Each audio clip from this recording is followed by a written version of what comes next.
So in poker, we try to separate ourselves from the results and just focus on the EV or the expectation of making a decision. And I think that really helps because you sort of don't have the emotional side of things that you're worried about. And so you're always just focused on making the best decision with the information you have, and you forget about the rest. And I just think that makes taking risks easier because you know that you're making profitable decisions, and in time, the money will come, but you're just focused on the EV of every decision. And I think that really, really helps. But like you said, practice. Yeah,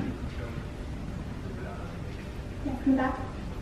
Would you agree that, I guess I see some similarities between the example Alex and Sam's, in that even though Alex was talking about intuition, your intuition was informed by your experience, right?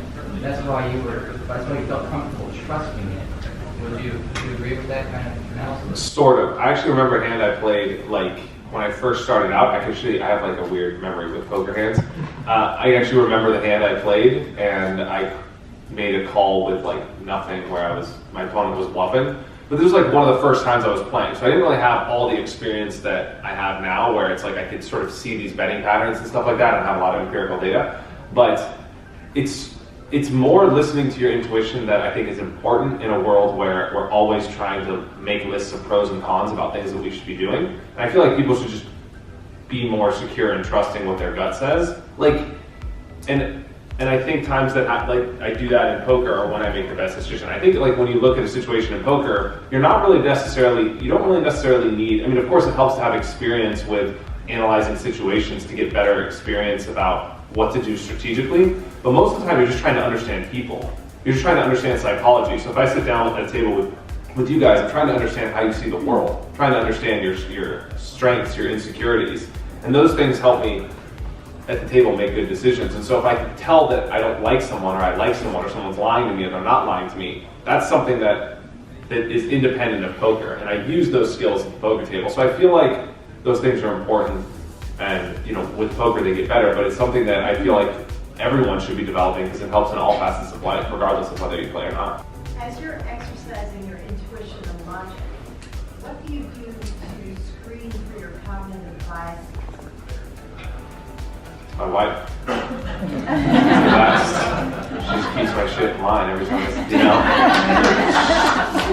just all day, I don't know, that's it. Guess I need to get married, I don't know. No, but seriously, because a lot of our assumptions are informed by our cognitive biases, and then we look for confirming evidence. Totally. While we think we're being logical, and we're in fact shooting ourselves in the foot. I think poker just helps you check your ego at the door, because even the best players in the world lose like 30% of the time. And so you're always, no matter how high you get on the up, it's so easy just to come down, because the next day you're just going to go and get buried. And you can get whacked against someone that's way worse than you because there's luck. And so I feel like I almost like being wrong, because I feel like I'm getting better and I'm learning something. And so it's the times that I'm most shocked about a conviction that I held true that I realized, oh my gosh, it was totally off, that sort of excites me. And I think that's like a perspective that I would challenge people to have, that always be looking for a way to, always be looking to learn. And I think when in poker, in life, when learning stops, you get bored. And so if you're looking to learn and you're always looking to have an open view about a new situation, then I think that those biases maybe get a little bit easier to get around. And just also surrounding yourself with people that think differently than you and challenge you, that's big for me too. I think just one last question here. In the age of now digital disruption, so you have online poker, you have online chess, how has that affected your in-person intuition? I feel like the problems that we have, or the challenges that we have in poker, are also similar to what's going on outside of poker, where people are just so constantly immersed in technology. And I guess that's the big point I was trying to drive home in the talk, is just that intuition is important, and I feel like we're moving towards a world where data is getting more and more responsible for the decisions that we're making. And I think if you look at the big, I find that the biggest regrets I have in poker, it's always the time where I override my intuition with logic, where some guy's betting, he's telling me a story, my intuition tells me right away that he has it, And then I go into this thought process where I try and I convince myself that the situation is what I want it to be instead of what it actually is. And I make bad decisions at the poker table when that happens. But when I listen to my intuition in poker or away from the table, like good things happen. Like it wasn't like I was in Chiang Mai, Thailand. I went to a jewelry store and just randomly as a tourist, someone told us to go. The sales lady's like, "Hey, are you guys shopping for engagement rings?" I'm like, "No." And I'm like, "Shit, I should totally marry this woman. She's the best." I go back later, I buy an engagement ring. 2 weeks later, I ask her. A month later, we're married. I didn't write a list of pros and cons.